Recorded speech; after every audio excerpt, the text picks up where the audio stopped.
Ça enregistre bien, hein? Pas du tout. J'enregistrais pas du tout. Ça fait longtemps que j'ai pas fait de vidéo, donc c'est vraiment, je suis toute rouillée.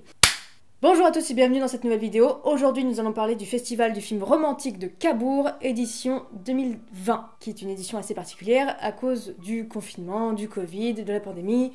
On connaît la chanson et c'est le premier festival apparemment mondial à être ouvert depuis le début de la pandémie. Donc voilà, c'est une première, on peut applaudir.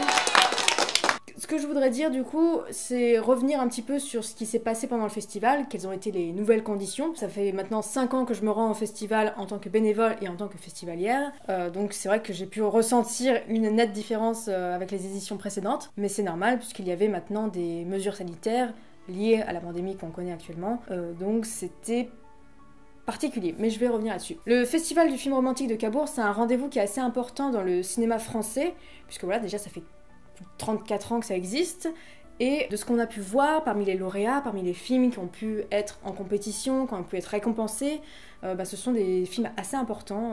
Voilà, on retrouve beaucoup d'acteurs qui sont aujourd'hui connus, qui ont peut-être été découverts par ce festival-là, donc c'est assez important. Mais pas que pour le cinéma français, puisque nous pouvons aussi également, grâce au festival, découvrir des films qui viennent de nationalités qu'on connaît moins bien, par exemple islandais, ça peut être aussi asiatique, ça peut être africain aussi. Donc c'est l'occasion de pouvoir découvrir des films qui ont plus de mal à être distribués en France, ou du moins qui connaissent des exploitations en salle beaucoup plus confidentielles. Le choix du film romantique, en fait, ça se réfère évidemment aux comédies romantiques, aux drames romantiques, mais en fait, le mot romantique n'est pas toujours aussi présent dans les films qu'on peut voir au festival. Par exemple, là, on avait cette année Seules les bêtes qui était diffusée. Alors oui, il y a plusieurs histoires d'amour, mais romantique, je ne sais pas si j'aurais placé ce mot-là, je ne sais pas si je qualifierais le film de romantique, c'est plutôt un thriller. Donc vous voyez, en fait, le mot romantique peut s'associer à tous les genres. Ça peut parler d'amour, ça peut parler du passage à l'adulte, ça peut parler d'une séparation aussi, d'une absence, d'un deuil, etc., etc. Donc finalement, c'est assez large comme thématique. Et surtout, je pense que le festival du film romantique de Cabourg et romantique, en fait, c'est vraiment associé ensemble. C'est vraiment une ville romantique parce que voilà, c'est très beau, il y a de très belles maisons, on peut se promener, il y a des belles avenues, il y a la mer, il y a tout simplement la mer pas très loin. Donc c'est vraiment une ville très agréable et très romantique. Et je pense que c'est surtout ça l'expérience en fait des personnes qui ne sont pas du coin, qui ne connaissent pas très bien Cabourg, qui viennent spécialement pour ça, qui découvrent du coup une ville beaucoup plus romantique. Donc voilà, les conditions en fait du festival se font tout autour de ça. Cette année, donc, c'était des conditions particulières à cause du Covid. Moi, du coup, en tant que bénévole, on m'avait donné des consignes pour la réglementation, pour s'assurer que le virus ne circule pas entre les spectateurs, au moins. Donc on avait les masques, on avait du gel hydroalcoolique, et surtout on avait une place sur 2 dans les salles de cinéma, puisque c'était la règle. Donc voilà, éviter que les gens soient trop proches les uns des autres. Tout ça, ça amène à une édition particulière, parce que déjà on a les masques. Voilà, c'est déjà assez étrange de connaître aujourd'hui une pandémie et d'avoir du coup des masques vraiment quasiment obligatoires dans tous les lieux publics. Et en fait, tout ça, ça amène que c'est une édition particulière au Festival de Cabourg, puisqu'il y avait beaucoup moins de monde. Alors, tout d'abord, le Festival de Cabourg devait être maintenu, enfin, il avait des dates prévues, je crois, du 10 au 14 juin, ce sont les dates habituelles, c'était prévu depuis des mois que ça devait se tenir à ce moment-là. Avec la pandémie, il a d'abord été annulé, même s'ils voulaient tout simplement le reporter à beaucoup plus tard. Et finalement, ils ont réussi à pouvoir le maintenir fin juin, donc c'est très rapide, c'est pour ça que c'est le premier festival de cinéma à avoir lieu dans le monde depuis le déconfinement. Et ce qui fait qu'il y avait beaucoup moins de monde, parce que déjà ça se tenait en semaine. Normalement, on a le week-end, on a aussi beaucoup plus de salles de cinéma habituellement. L'année dernière, on en avait 3, avec Oulgat, Div et les 2 cinémas de Cabourg, ça fait 4. Donc là, beaucoup moins de séances, il y avait même pas par exemple le prix du public, puis il fallait aussi organiser en 2 semaines, ce que d'habitude les organisateurs font en 2 mois, donc c'est beaucoup plus complexe. Et en fait, avec les dates décalées aussi, il y a beaucoup de personnes qui ont cru que le festival était annulé, donc voilà, le bouche à oreille n'a pas très bien fonctionné. Par exemple, je vais vous mettre ici les deux affiches du festival, donc celle où il y a les dates à l'ancienne et celle où il y a les dates nouvelles. En fait, même diffusées dans la ville, on ne fait pas spécialement attention aux dates, ou même si en voyant les vraies dates, on ne fait pas attention parce qu'on est tellement habitué à ce que tout soit annulé que ça ne se remarque pas en fait. Il aurait fallu peut-être rajouter un truc, genre le festival est bien maintenu, le festival est maintenu malgré la pandémie, ce genre de choses. Il aurait fallu le faire, bon. Voilà, ce qui fait que aussi, comme il y avait un siège sur deux, il y avait beaucoup moins de monde. Les gens n'étaient pas forcément au courant. Et aussi, les personnes qui étaient au courant ne voulaient pas forcément venir au festival, ne voulaient pas forcément être confinées dans les salles de cinéma. Parce que le festival de Cabourg, c'est du coup assez connu dans le coin. Et ça ramène, je crois, des dizaines de milliers de festivaliers chaque année. Donc on a cette image de la foule qu'il peut y avoir et qui existe. Moi, pour l'avoir vécu plusieurs fois, je peux vous dire qu'il y a beaucoup de monde à Cabourg au moment du festival. Et c'est vrai que du coup, ça se comprend tout à fait que les gens ne veulent pas être confinés dans les salles de cinéma à ce moment-là. Peut-être venir plus tard ou découvrir les films, mais ça se comprend tout à fait. Et surtout, je vais peut-être être méchante pour certaines personnes, mais le public de Cabourg est un public relativement âgé. Il y a beaucoup de cheveux blancs lorsqu'on regarde une salle de cinéma à ce moment-là. Et du coup, c'est tout simplement responsable de leur part de ne pas venir au festival, même s'ils en ont envie, même s'il y a des bons films à voir. Je comprends tout à fait qu'ils ne veulent pas venir parce que ce sont les personnes qui sont les plus à risque de voir le Covid ou n'importe quelle maladie. Voilà. Mais paradoxalement, le fait qu'il y ait moins de personnes, lorsqu'on est dans les salles de cinéma, ça va, franchement, on respire, on passe un moment plus confidentiel en fait. Voilà, le fait qu'il y ait moins de monde, ça amène une ambiance particulière qui n'est pas forcément désagréable à vivre, en tout cas sur place. Il y a le masque, bon, mais à part ça, ça va. Il y avait vraiment pas non plus des règles hyper strictes ou vraiment gênantes pour le public présent sur place. Donc là, je vais vous parler de mon expérience en tant que bénévole au Festival du film romantique de Cabourg. Donc ça fait 5 ans que je m'y rends. D'ailleurs, j'ai des petites images à vous montrer où on voit toutes mes collections en fait de badges que j'ai pu avoir en fait au fil des années. Donc cette année, c'était beaucoup plus calme, c'était sur 3 jours, donc voilà, on n'était pas non plus mobilisés de ouf pour le festival. Je ne sais plus parler, c'est fou. Qu'est-ce que je pourrais vous dire d'autre ? Le système en fait de bénévolat au Festival de Cabourg, il est assez sympa, puisqu'en fait c'est déjà n'importe qui a plus de 18 ans peut se rendre au festival et dire voilà, je voudrais être bénévole. Faut y aller un petit peu en avance quand même. Et en fait, ils vous proposent des places de cinéma, des tickets pour aller au restaurant avec les restaurants partenaires qui sont dans le coin, et aussi l'accès à la soirée. Donc ça, c'est plutôt sympa. Cette année, on ne pouvait pas aller sur le tapis rouge, c'était réservé que aux invités et du coup aux personnes qui étaient liées à la cérémonie. Mais du coup, j'ai quand même pu aller sur le tapis rouge en Tsum Tsum, et de façon un petit peu, pas illégale, mais j'avais pas forcément le droit d'être là, mais j'ai pu du coup filmer un petit peu les personnes qui étaient invitées. Il y avait Nicolas Bedos, on avait Doria Tiller, on avait Noémie Lovski, on avait Lambert Wilson, Noémie Merlan, Raphaël Personnaz, etc. etc. Donc voilà, c'était assez sympa de voir ça. Et en tant que bénévole, qu'est-ce que j'ai pu faire d'autre ? J'ai pu installer en fait les chaises pour la cérémonie et mettre les noms des gens, des nouvelles stars, tout ça, des stars qui pouvaient venir, qui étaient invitées spécialement pour ça. Donc voilà, c'était très sympa à faire. Et c'est très lourd, un Swan d'or, j'ai pu en soulever un, c'est assez lourd en fait. Je ne sais pas si c'est vraiment purement doré, mais c'est assez lourd. Depuis que je fais le festival, j'accumule un certain nombre d'objets qui sont liés au festival, donc j'aimerais vous montrer un petit peu ma collection pour pouvoir combler cette vidéo. Voilà, d'abord, en tant que bénévole, je récupère du coup tous les badges possibles. C'est complètement mêlé, je suis désolée, mais voilà, vous avez l'idée, j'en ai récupéré. Du coup, c'est des petits papiers avec l'affiche du film et marqué bénévole. Donc voilà, donc je les garde en souvenir. Ensuite, je récupère... Alors là, j'en ai 2, je sais pas pourquoi.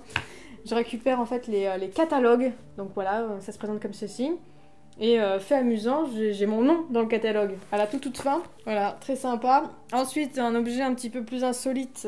J'ai quelque chose qui vient du coup de la Monnaie de Paris, où c'est ceci. Voilà, c'est tout simplement une pièce frappée spécialement pour le festival. Voilà, avec marqué Festival du film romantique de Cabourg. Donc celle-là, c'est celle de l'année dernière. Et voilà, donc j'en ai une. Je ne sais pas à quoi ça va me servir, mais je l'ai. Ensuite, qu'est-ce que j'ai d'autre ? Oui, j'ai un objet qui est assez marrant. enfin qui est insolite. Voilà, si je vous le montre comme ça, vous allez vous dire mais c'est ridicule. Non, c'est pas que c'est ridicule, c'est que c'est rigolo. Après, je crois qu'ils ne font plus le partenariat, donc je ne sais pas si c'est toujours d'actualité. C'est ceci. Ce sont des boîtes de sardines, voilà, qui sont frappées, pareil, avec tout simplement l'image, le dessus qui reprend l'affiche du film, du festival, pardon. Voilà, donc ça se présente comme ceci. Voilà, donc j'ai ceux des éditions précédentes. Ça, c'était la toute première, la 30e édition. Et celle-là, c'était l'édition de l'année dernière. Je crois qu'en fait, ils n'ont plus le partenariat festival avec ceux qui font ces boîtes de sardines. Je crois qu'ils ont arrêté. Et en fait, ils ont voulu surfer sur le festival, puisque ça a vraiment été sorti à ce moment-là, avec marqué « La sardine fait son cinéma ». Waouh! Et voilà, donc je les collectionne. Vraiment, je vais pas y toucher, je vais pas les manger. Mais cette année, du coup, pareil. Ils n'ont pas pu sortir même une fausse boîte de sardines liée au cinéma. Donc pareil, ma collection là, c'est compliqué, hein. C'est compliqué cette année 2020. Je me plains de sardines parce que j'ai pas ma boîte de sardines, mais je suis un monstre par rapport à tout ce qui se passe dans le monde. Et voilà, donc voilà, ça fait partie des objets un peu insolites qui sont liés au festival et que je conserve parce que je trouve ça rigolo, parce que je trouve ça sympa. Comme je vous l'ai dit, en tant que bénévole, on a accès à des salles de cinéma. Cette année, je n'ai pu voir que 3 films.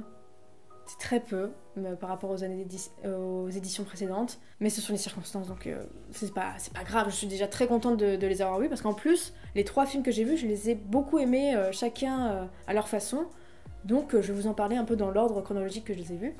Alors lundi, du coup, j'ai vu Miss, qui est un film sur... Alors je ne sais pas si j'utilise les bons termes, je suis désolée pour ça, mais en gros, c'est un garçon qui s'identifie... Qui affirme sa féminité, voilà, il a les cheveux longs, il porte des talons, il fait tout ça. Et en fait, il décide de réaliser son rêve depuis toujours, c'est de devenir Miss, et du coup de mentir au jury des Miss, tout ça, pour pouvoir y accéder, et aller jusqu'au bout, du coup, de la compétition, parce que c'est une compétition Miss. Et voilà, et j'étais du coup assez intriguée, en fait, par la façon dont il pouvait traiter, justement, comment dire, cette identité qu'a ce personnage-là. Voilà, de voir comment ils s'en sortent, parce que ce n'est pas un sujet facile à aborder et tout. Et dans le cinéma français, souvent les personnages transsexuels sont des caricatures.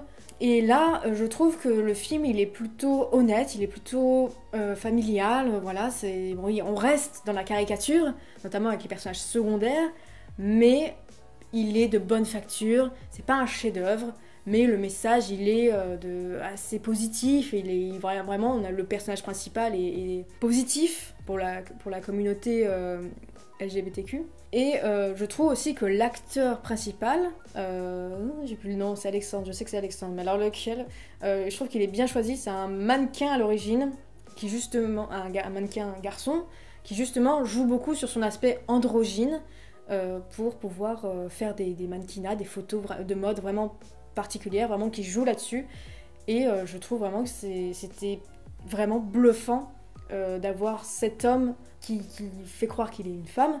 Je dis qu'il fait croire parce que vraiment dans le film il veut pas faire d'opération, en tout cas c'est pas évoqué, c'est vraiment un garçon qui affirme sa féminité, donc c'est pour ça que j'ose pas trop utiliser tous les termes qu'on peut avoir, parce que je ne sais pas si j'utiliserai les bons, donc excusez-moi pour ma maladresse évidemment.